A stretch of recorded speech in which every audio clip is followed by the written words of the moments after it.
In the northwestern province of China's Gansu, there is a small town that goes to sleep for half a year. While most of us would love a nice long nap, this one isn't so pleasant. For 6 months out of the year, the people have to completely hibernate in their homes. People used to be able to walk around freely during these months, but then something happened. Something horrible. She didn't know what it was, but she knew that it happened right there on that mountain. We took a hike up the mountain where the creature had emerged from. Nobody has seen it properly, and nobody knows where it goes during the rest of the year. All they know is that it comes out once per year and it destroys everything. We eventually made it to the top of the mountain and looked down into the valley below, and that's when we spotted it. Maybe it's some kind of plant, but we doubt it. They had nowhere else to go, so they were staying in a makeshift tent while they waited for the danger to pass. On our way back down the mountain, we decided to visit the town's mayor. But he did tell us something interesting.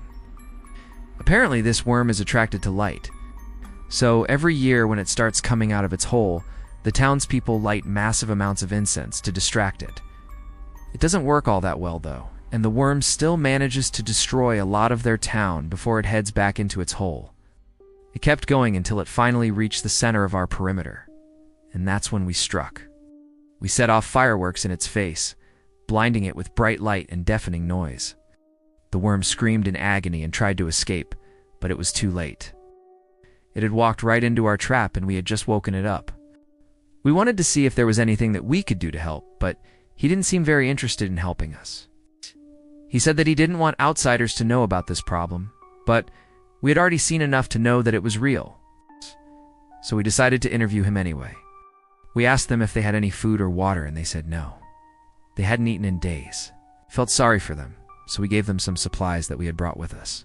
The parents were very grateful, but they were also worried about their children.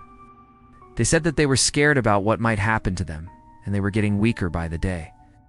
Whatever it is, it's clearly intelligent and definitely dangerous. We decided that it wasn't worth testing our luck, and we headed back down the mountain. Along the way, we spoke to some locals and they told us about the havoc that this worm wreaks. We told the mayor that we had a plan to stop the worm once and for all, but we didn't tell him what it was. Instead, we went back into town and started gathering supplies. We bought flashlights, fireworks, and basically anything that produced a bright light.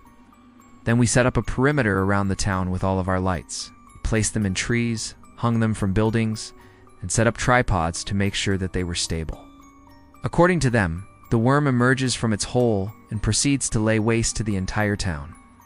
Around midnight, we started hearing screams in the distance.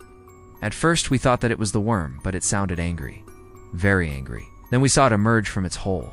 It was even bigger than we had expected. When it saw our lights, it became enraged. Anything in its path gets obliterated. Then it returns to its hole to lay dormant for another year. One day they heard a massive roar, like nothing they had ever heard before. Then they saw a cloud of smoke cover the entire valley. Then everything went black. At first we thought that it might be some kind of elephant, but elephants don't live in this part of China. The sound echoed across the valley and we immediately ran for cover. As soon as the sound faded away, we looked back towards the creature, and that's when we realized it was gone. 1 minute it was there, but now it had vanished. We looked everywhere, but couldn't see it anywhere. Where could it have possibly gone? Was it hiding from us? We then considered the possibility that it could be a giant snake. But we had already seen footage of the thing moving around, and it wasn't a snake. There was something else that we couldn't quite put our finger on. It was huge, like the size of a house, with a long cylindrical body. It moved in a way that was almost hypnotic, and we couldn't help but stare. When the villagers opened their eyes again, they were blinded by ash. Their whole town was buried in ash and they couldn't see anything. They started digging themselves out and slowly made their way out of town. That's when they saw the horrifying truth.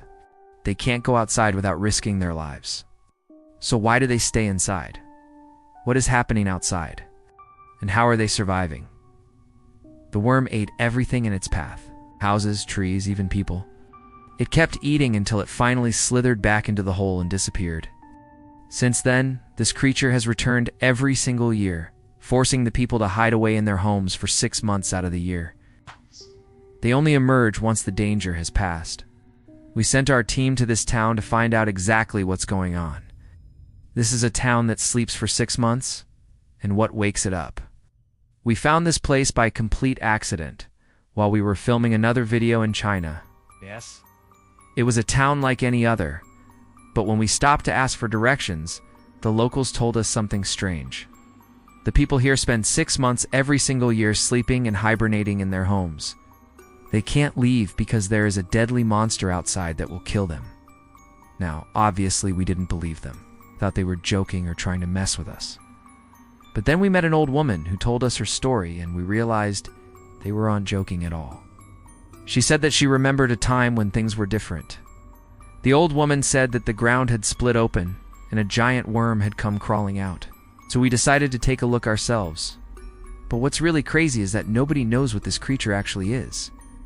It was just a little way off in the distance, far enough that we couldn't hear it, but close enough to make out its shape.